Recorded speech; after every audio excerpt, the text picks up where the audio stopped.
of the 5th edition. Join our various gaming groups as we play the 5th edition of Dungeons & Dragons. And maybe just hang out and chat about gaming in general. Sit back and enjoy the show.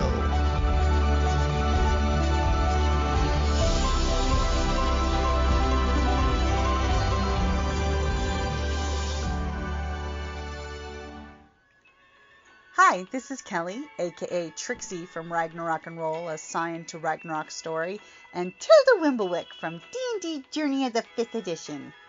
First off, I would just like to say thank you to everyone for listening to our varied adventures, as well as for rating us on iTunes and RPGpodcast.com. If you haven't rated us yet, we would greatly appreciate it if you could.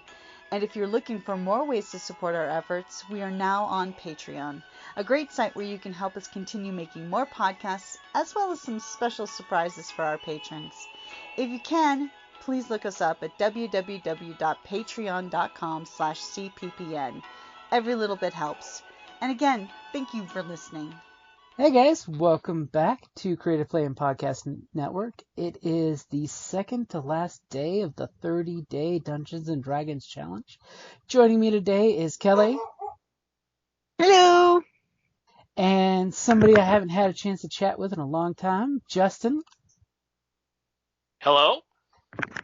So, Justin, it's been a while, so go ahead and introduce yourself to everybody since they may have forgotten who you were. Well, my name is Justin Oldham, and I am the creator of AC After Collapse, which is a post-apocalyptic tabletop role-playing game. And yes, I can say that 3 times fast, but we've got more important things to do here. And if you want to know more, please feel free to go to www.acaftercollapse.com. And it will be a long time after you're found after that, because you will go down the rabbit hole and you'll have lots and lots to read. Just saying. And there's lots of free stuff. Ooh. So the topic for today is the best spell. I mean, it's a very subjective of what is your favorite spell in Dungeons and Dragons? Well, first off, you may have a favorite spell based on your class, but I think, Jim, you know what my favorite spell is. Yeah, it's a cantrip, and it's just fun. It's Vicious Mockery. I get carte blanche to insult something.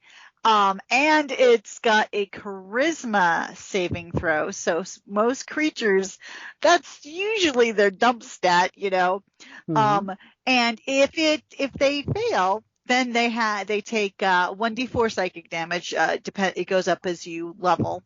But it also puts them at disadvantage to the end of their next turn. So that I really love using as a bard. And plus, I actually created a sheet of numerous different funny types of little quips or insults that I could do for it when I made my first bard. I'm like, like if I was going up against a goblin or something, I'm like, green is so last season.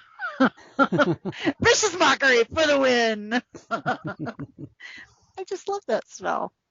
It gives me carte blanche to, say things I've always wanted to say and never can. So that's mine. And Vicious Mockery is just nasty when it hits. It's nice. I like that disadvantage. Mm-hmm. It's interesting you should use the word disadvantage. Because really? My personal favorite is an oldie but a goodie, and it lets the little guy mess with the most powerful characters in the game, the most deadly and dangerous NPCs.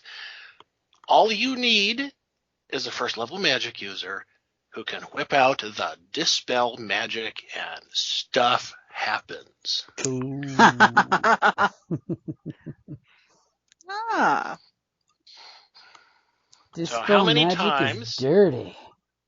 It can be, because how many times does it happen when the party will burst into the room and everybody's buffed up. Over there in the corner is the evil wizard who is filing his nails, possibly eating a piece of fruit or something, terribly unconcerned, and he says to his three lowly minions, Tom, Dick, Harry, please take out the trash. Oh. And then, of course, after the Dispel Magic flies, the characters are suitably outraged, and the evil wizard says, hold on. If you'll please look over there to your left, there's my three friends over there. I call them Brute, Force, and Carnage. And of course, the regular fighters who are themselves not buffed at all get in there, and everything just goes to hell. So, and of course, there is a certain amount of reverse psychology involved in these things, because so many times when players are stripped of their buffs, what do they want to do? It's like, I've got to throw my own Dispel Magic on them. And of course, the blockhead fighter is like, I don't care what you do next. I'm going to break you. So, yes. Just let me get close enough to hit you. In my case, it is Dispel Magic for the win. That's a really good choice. See, I'm going to go for something that I really appreciate in 5th edition, which is bonus action spells, because everybody looks at me at every game and says, well, what can I do for my bonus action? And as someone who often plays a support class when I get to play, I'm going with Healing Word. I love Healing Word as a caster. Yep, because nothing is better than being able to, as a bonus action, throw out a 60-foot mini heal, because it's not really a big heal, it's a mini heal. It's 1d4 plus your modifier, which is like 1 to 3 tops, usually. Mm-hmm. So it's a quick shot of life force to your friend from a good distance that will hopefully stop them from dropping down, or will continue keeping them going if need be. If, like, say some jerk bad guy dropped a caltrop earlier, and you need to heal that 1 point back real quick. It's a good quick flick of the wrist and shooting that positive force energy into your friend to boost him up. And it's basically the equivalent of a healing potion, Yeah. So that way it can totally be the difference between life and death, or the I can't reach you to touch you with cure wounds. Because all my support class casters have that in their prepared arsenal. Because it is really one of those spells that everybody, if you can get, should get. Because, well, you just don't want people to die. At least not on your watch. Unless you're not that kind of cleric. Just saying. Or that kind of paladin. And I mean, because you can actually get Healing Word by picking up the talent that lets you pick up cantrips from other classes of casters too. So it is possible for you to get Healing Word as a spell. Just look for it, find the ways. Just saying, throwing that one out there. And I have been in a group. Unfortunately, I wasn't a support class caster. I was a rogue, but the cleric had no healing spells. And I'm like, but you're the cleric. and in that type of party build-up, that's when you now need to get a paladin, so you can get the light heals, and you need a celestial warlock, so you now have a warlock who can cast healing abilities instead of damage abilities. And then that cleric better be good with the DPS, I'm just saying.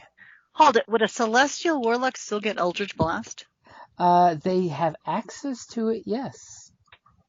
And they get this like magical pool of healing that they can do. Definitely check out Tasha's Tasha's blah blah blah book, because I totally forgot what her book is called, but that one's got the Celestial Warlock. Or is that that may have been Xanathar's. Too many books now. There's the Fey one. Oh, the Celestial one is cool, because then you pick some kind of goodly creature, and that's your Warlock patron. So you can totally be you have a Chenku, or, an actual unicorn is your celestial thing, or an angel gives you the power. It's totally a workaround for good players to be able to become a warlock. Because, spells. D&D spells. So any honorable like that. mentions or closings for that? Okay, I'll give you one just because I'm such a nice guy. All right. Because I do like a certain amount of mischief and a certain amount of mayhem. Again, it's another oldie, but it works because for all intents and purposes, you can put it anywhere, and it's the old-fashioned glyph of wording. Oh, I love it. As a GM, I love that spell. So then I don't have to say any more. Oh, no, you totally need to say more, but I just go, ooh, I love that spell. But yes, there are, especially if you are that kind of cleric, you could you can put it on doorknobs. If you have confiscated character weapons, it's not quite like LoJack, but it'll still make the point. And how many times have you ever had it happen where an NPC will put something on a table and declare loudly, "Don't touch that," and they leave the room, and then of course you sit there, and one by one the players around the table, they start to quiver, then they tremble, and then they start drinking large amounts of soda, and eventually somebody just has to go touch it. Because that will happen. I'm that player. Well, I am so that player. So that's my honorable mention is good old-fashioned glyph of warding. Sometimes the old ways are best. And glyph of warding is great for when you send messages or books. You put it on that first page. Bam! Whatever spell you loaded into it, if not the standard explodey spell, you can totally trigger cool effects to happen, which is the best part of that spell. I never have had anyone put any beneficial spells into a glyph of warding, but you could totally do that, by the way. Actually, no, I take that back. I did have a bad guy once have a few glyphs of warding on his desk. Comes in handy. Well, I'm not going to give away all my trade secrets. Comes in handy when your bad guy needs to buff himself in a hurry. You totally say anyone evil who's reading this spell gets this buff spell.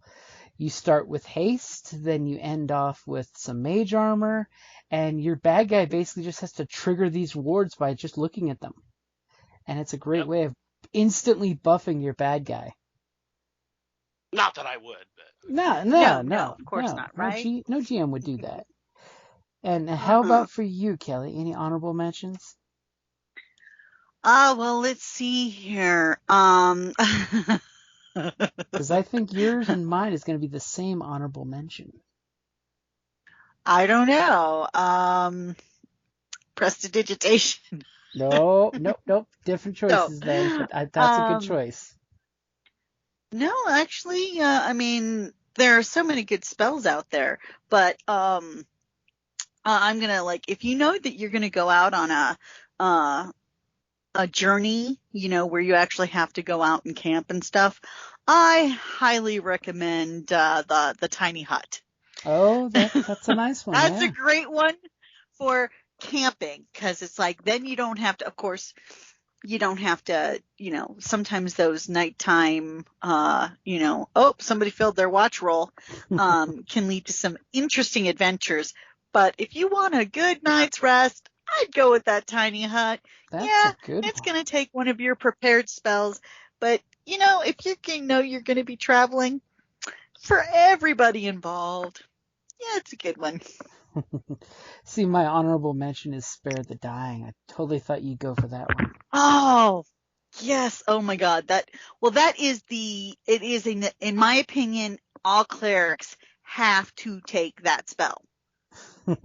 It's a great cantrip. You can come over there, slap your dying friend, and his wounds stop bleeding out. And there's nothing better than not having to worry about death saving throws. Yeah, and this way, when you do actually get to heal them, it's not a wasted heal, setting them to 0. You can actually heal them. So yeah, it is, in my opinion, a necessity for all clerics.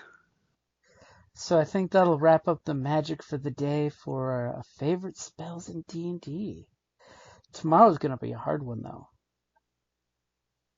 Alrighty, guys. Thank you for joining me today, and we'll be back with you guys tomorrow. Thank you for listening to D&D Journey of the 5th Edition, a member of the Creative Play and Podcast Network. Please follow us on Patreon at patreon.com/CPPN to never miss a show or stream.